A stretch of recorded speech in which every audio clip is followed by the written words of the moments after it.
भारतात bandit queen म्हणून ओळखल्या जाणाऱ्या एका भारतीय महिलेचा दरोडेखोर ते खासदार होण्यापर्यंतचा प्रवास विलक्षण आहे.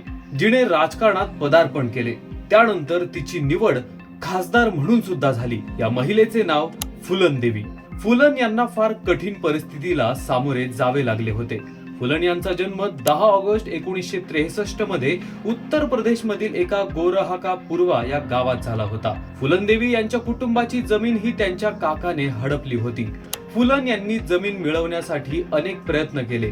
यासाठी त्यांनी त्यांच्या काकाच्या मुलाबरोबर भांडणे सुद्धा केली. फुलनचा असा राग पाहून त्यांच्या घरच्यांनी त्यांचा विवाह 11 वर्षाच्या वयात त्यांच्यापेक्षा तिप्पट पटीने मोठ्या असणाऱ्या माणसाबरोबर करून दिला. फार कमी वयात त्यांना खूप काही सहन करावं लागलं होतं. लग्नानंतर त्यांच्या पतीने सतत जबरदस्ती केली. फुलन यांच्यासाठी तो बलात्कारच होता. फुलन यांच्या सासरकडच्या लोकांनीही त्यांची फार छळवणूक केली. सासरी असा अत्याचार झाल्यानं फुलन माहेरी परत आल्या. घरी परत आल्यावर त्यांच्या काकाच्या मुलाने त्यांच्यावर चोरीचा आरोप लावला. त्यासाठी फुलन यांना 3 दिवसासाठी तुरुंगात जावं लागलं. फुलन यांच्या घरची परिस्थिती ही फार बिकट होती. या सर्व गोष्टीला फुलन कंटाळून गेल्या होत्या. त्यांची मैत्री काही वाईट लोकांबरोबर झाली. फुलन यांचे हे मित्र दरोडेखोर होते. या दरोडेखोरांना फुलन या फार आवडत होत्या. या दरोडेखोरांमध्ये फुलनसाठी भांडणे लागली. त्यानंतर दरोडेखोरांचा सरदार असणारा बाबू गुज्जरला विक्रम मल्लाह याने मारलं. बाबू गुज्जरला मारल्यानंतर श्रीराम ठाकूर आणि लाल ठाकूर यांना राग आला होता. या हत्येचा सूड ठाकूरांना घ्यायचा होता.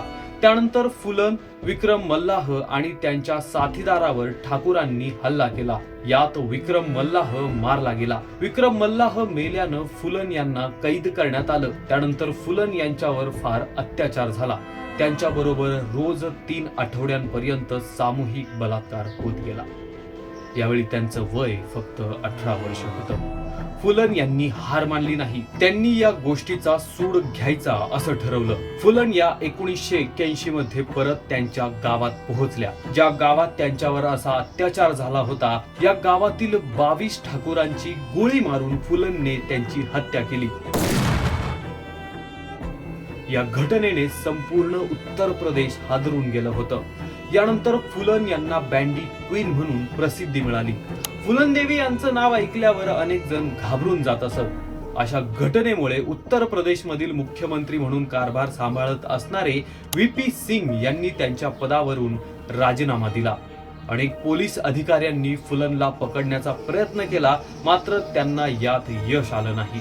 पंतप्रधान इंदिरा गांधी यांनी 1983 मध्ये एक घोषणा केली की फुलन यांची फाशी माफ करण्यात येईल जर त्यांनी आत्मसमर्पण केलं तर.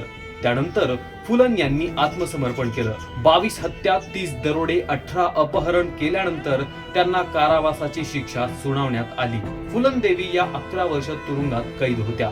यानंतर त्यांच्या आयुष्याने एक वेगळं वळण घेतलं.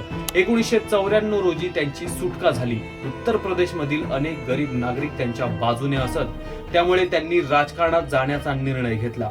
उत्तर प्रदेश मधील मिर्झापूर मधून 1996 साली निवडणुकीत उतरल्यानंतर फुलन या निवडणुकीत प्रचंड मताने निवडून आल्या. फुलन या खासदार सुद्धा राहिल्या आहेत.